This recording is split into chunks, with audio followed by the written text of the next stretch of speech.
सहारनपुर जनपद के किसान विभिन्न प्रकार की खेती करने के लिए जाने जाते हैं, लेकिन इन दिनों सहारनपुर के कुछ किसान नींबू की खेती करना भी काफी पसंद कर रहे हैं। लेकिन कुछ किसानों के सामने समस्याएं आती है कि उनके नीम के पेड़ों पर फूल तो आता है, लेकिन कमजोर होकर फल बनने से पहले ही टूट कर गिर जा रहा है।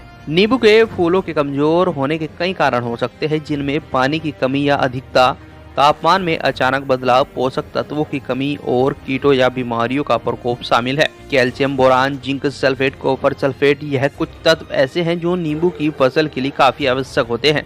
वहीं अगर नींबू की फसल में आ रहा फूल कमजोर होकर टूट रहा है तो किसान प्लेनोफिक्स की 3 लीटर पानी में 1 ml मात्रा के हिसाब से नींबू की फसल में छिड़काव करे तो नींबू के पेड़ पर आने वाला फूल गिरता नहीं बल्कि फल में बदल जाता है। देखिए, नींबू में कुछ पोषक तत्व तो बहुत ही आवश्यक होते हैं, जैसे कि कैल्शियम। दूसरे नंबर पे आता है बोरान। तीसरे नंबर पे आता है जिंक सल्फेट और चौथे नंबर पे आता है कॉपर सल्फेट, यानी कि कॉपर। ये कुछ तत्व ऐसे हैं जो नींबू के लिए बहुत ही आवश्यक होते हैं। तो अगर इनकी कमी होती है तो निश्चित रूप से फूल तो आता है और गिर जाता है, क्योंकि फूल आना नींबू में आने की एक प्राकृतिक प्रक्रिया है, वो तो आता है, लेकिन उस फूल को बरकरार रखना, वो झड़ने ना पाए, वो फल में कन्वर्ट हो जाए, इसके लिए कुछ ऐसी चीज़ें हैं जैसे प्लेनोफिक्स। एक ऐसा हार्मोन्स है प्लेनोफिक्स। इसकी 1 मिलीलीटर मात्रा 3 लीटर पानी के हिसाब से अगर नींबू में छिड़काव करते हैं तो क्या होता है कि वो जो फूल आता है वो गिरता नहीं है। कभी कभी क्या होता है कि कुछ कीट आते हैं, उससे भी ये गिरता है, तो उसके लिए भी कोई भी कीटनाशी दवा बाज़ार में जो भी उपलब्ध हो, सिस्टेमिक इंसेक्टिसाइड, उसका छिड़काव कर सकते हैं।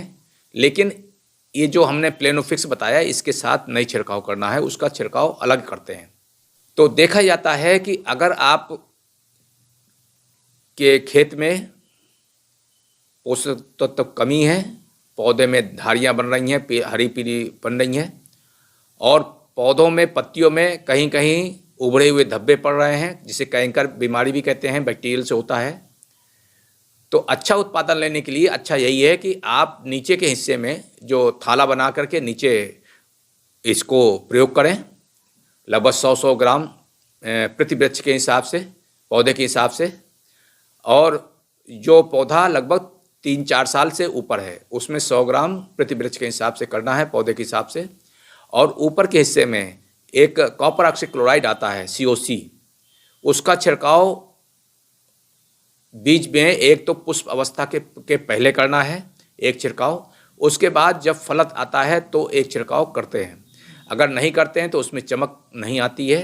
और एक छिड़काव आपको जिस समय फूल आ रहा होता है उस समय प्लेनोफिक्स का छिड़काव करेंगे तो और इसका एक छिड़काव आप सिस्टम इंसेक्टिसाइड का करेंगे तो क्या होगा कि अगर कोई सकिंग पेस्ट है जो रस चूसता है, फूल गिर जाता है, तो वो मर जाता है। अगर हार्मोनल डिसबैलेंस के कारण हो रहा है तो प्लेनोफिक्स के कारण वो पुष्प रुक जाता है और वो फल में कन्वर्ट हो जाता है।